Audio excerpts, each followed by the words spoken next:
Segment of the show for today. The topic is World AIDS Day Outreach, and we're talking to Ms. CWyatt-Morley and Mr. Buddy Stewart, both of the organization WOMEN.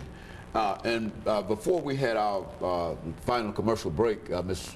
CWyatt-Morley and Mr. Buddy Stewart, we were talking about some of the things dealing with this disease in terms of it being a disease that has impacted the world.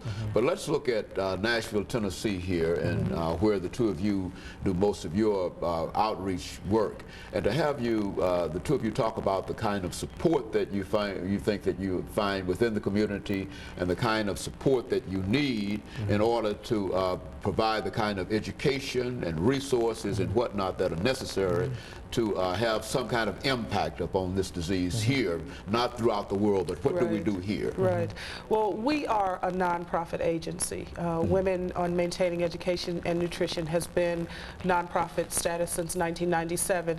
And being nonprofit, we are always looking for support. We're looking for dollars. We have programs that are in desperate need of financial backing. We have a program called Full Plate where we feed individuals. We have a program called Used Threads where we give away clothing. We have several underfunded or non-funded programs that we really could use the audience's support, financial support. And we are in Nashville. We're on the street doing street and community outreach every day. We're in the trenches seeing these people right in the heart of Nashville, and we definitely need financial support, in-kind donations. One of the biggest needs that we have today is the need for a van. We need a van to transport our constituency from place to place. They can't come into the office to get the services that they need because they don't have transportation. So we are in desperate need of a van, and that's just one of the things that we need.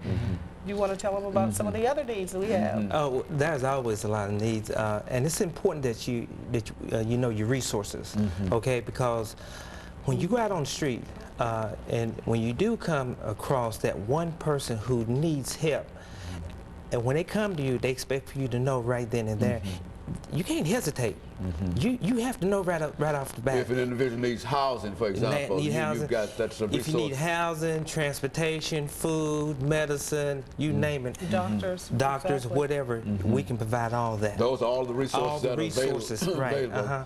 So with no hesitation, you know, what I used to do, I just refer everyone to our office because, you know, we have a connection where, you know, we can just make a phone call, and we tell the patient, now we did our part, now you need to do your part. But the most important thing, we want to encourage them, you know, not to give up.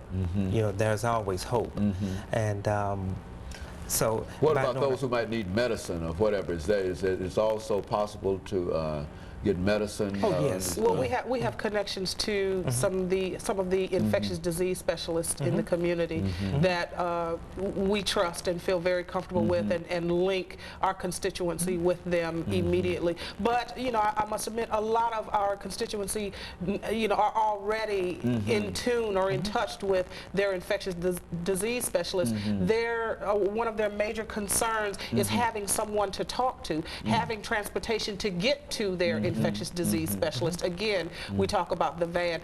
The needs that the agency has are extremely large, and we do need the community's backing. We need the community's support, both in kind and monetarily, to do the things that we can do for our constituency. And a lot of them, as I said, have contacts with their infectious disease specialists, but some of them are off Medicaid or off out of the system and don't have access to get the drugs. Well, we need to try to assist these individuals to get on their medicine, be adherent to their medicine, because as we know that it's extremely important that you not only are on the medicines, but that you take them consistently. Well, when you have to worry about whether or not your children are going to eat versus whether or not you're going to spend money on medication, which one will win? Your children will eat. But also, if we do get a patient back into the clinic, they have no insurance, you know, we have a way to get them on, get them insurance. Also, if they need medicine, there's a program through the state, just a phone call away, and all the medicine is taken care of free.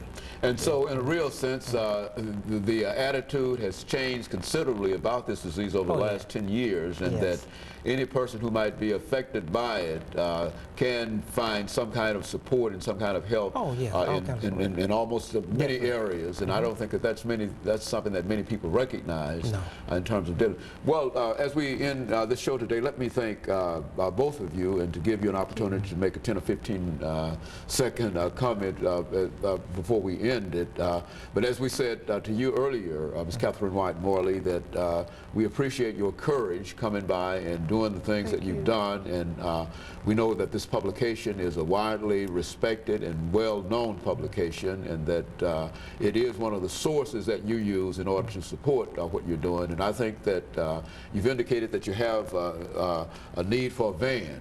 Well, I'm almost sure that with the things that you're doing and the kind of activities that you're involved in, that there will be some method through grants or whatever, so that you can one day be able to use that van to get in touch with your clientele. And so let me thank the two of you for coming by and giving us that excellent information about World AIDS Day outreach. And let me encourage our audience to tune in again next week for another informative edition of Comments. Thank you and good morning.